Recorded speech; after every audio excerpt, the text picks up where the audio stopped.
Senhoras e senhores constituintes, minhas senhoras e meus senhores, 2 de fevereiro de 1987, ecoam nesta sala as reivindicações das ruas. A nação quer mudar, a nação deve mudar, a nação vai mudar. São palavras constantes do discurso de posse como presidente da Assembleia Nacional Constituinte. Hoje, 5 de outubro de 1988, no que tange à Constituição, a nação mudou. A Constituição mudou na sua elaboração, mudou na definição dos poderes, mudou restaurando a federação, mudou quando quer mudar o homem cidadão. E é só cidadão quem ganha justo e suficiente salário, lê e escreve, mora, tem hospital e remédio, lazer quando descansa.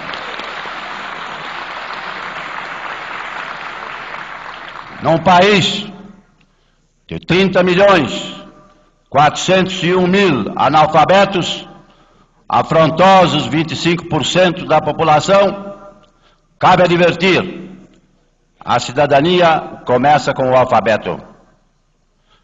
Chegamos. Esperamos a Constituição como vigia espera a aurora. A nação nos mandou executar um serviço. Nós o fizemos com amor, aplicação e sem medo. A Constituição certamente não é perfeita. Ela própria o confessa ao admitir a reforma.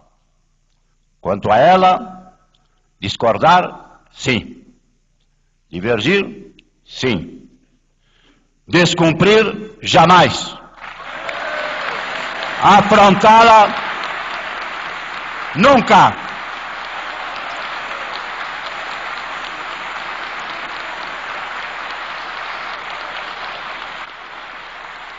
Traidor da Constituição é traidor da pátria. Conhecemos. Traidor da Constituição é traidor da pátria. Conhecemos o caminho maldito. Rasgar a Constituição. Trancar as portas do parlamento. Garrotear a liberdade. Mandar os patriotas para a cadeia, o exílio e o cemitério.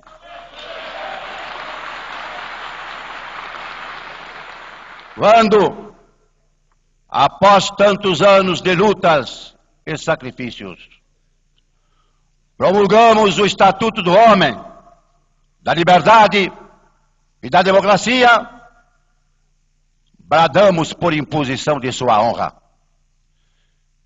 Temos ódio à ditadura, ódio e nojo.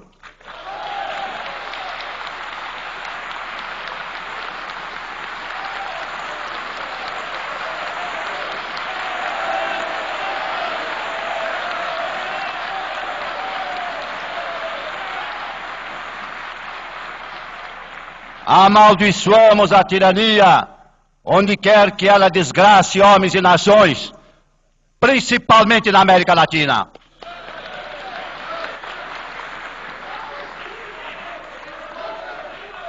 Foi a audácia inovadora, a arquitetura da Constituinte, recusando anteprojeto forâneo ou de elaboração interna.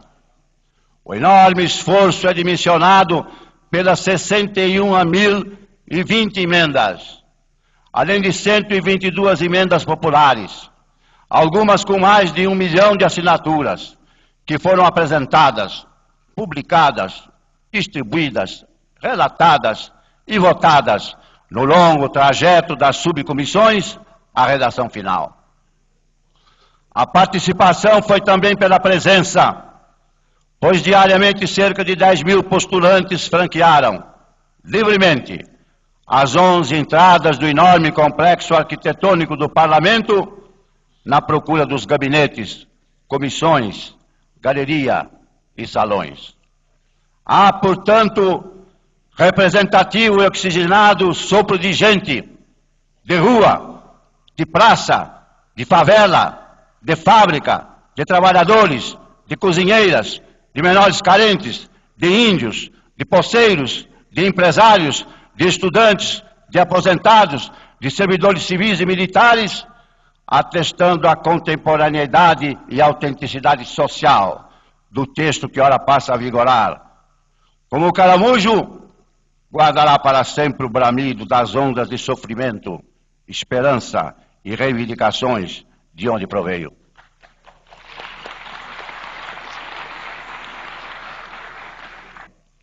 Nós, os legisladores, ampliamos nossos deveres. Teremos de honrá-los. A nação repudia a preguiça, a negligência, a inépcia. Soma-se a nossa atividade ordinária bastante dilatada a edição de 56 leis complementares e 314 leis ordinárias. Não esquecemos que, na ausência da lei complementar, os cidadãos poderão ter o provimento suplementar pelo mandato de injunção. Tem significado de diagnóstico a Constituição ter alargado o exercício da democracia em participativa, além de representativa, é o clarim da soberania popular e direta, tocando no umbral da Constituição, para ordenar o avanço no campo das necessidades sociais. O povo passou a ter a iniciativa de leis. Mais do que isso, o povo é o superlegislador, habilitado a rejeitar pelo referendo projetos aprovados pelo Parlamento. A vida pública brasileira será também fiscalizada pelos cidadãos, do presidente da República ao prefeito, do senador ao vereador. A moral é o cerne da pátria. A corrupção é o cupim da República. República, suja pela corrupção impune, tomba nas mãos de demagogos que, a pretexto de salvá-la, a tiranizam. Não roubar, não deixar roubar, pôr na cadeia quem roube, eis o primeiro mandamento da moral pública.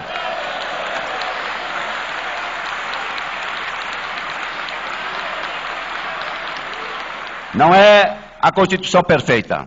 Se fosse perfeita, seria reformável. Ela própria, com humildade e realismo, admite ser emendada até por maioria mais acessível dentro de 5 anos.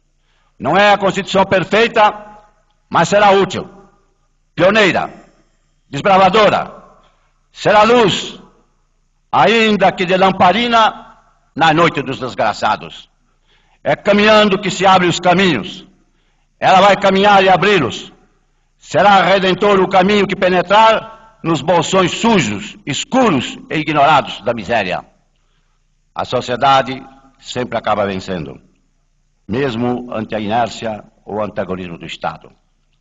O Estado era Tordesilhas. Rebelada, a sociedade empurrou as fronteiras do Brasil, criando uma das maiores geografias do mundo. O Estado, encarnado na metrópole, resignara-se ante a invasão holandesa no Nordeste. A sociedade restaurou nossa integridade territorial com a insurreição nativa de Tabocas e Guararapes, sob a liderança de André Vidal de Negreiros, Felipe Camarão e João Fernandes Vieira, que cunhou a frase da preeminência da sociedade sobre o Estado: desobedecer a El Rei para servir a El Rei. O Estado capitulou na entrega do Acre. A sociedade retomou com as foices, os machados e os punhos de Plácido de Castro e dos seus seringueiros. O Estado prendeu e exilou. A sociedade, com Teotônio Vilela, pela anistia, libertou e repatriou. A sociedade foi Rubens Paiva, não os fascínoras que o mataram.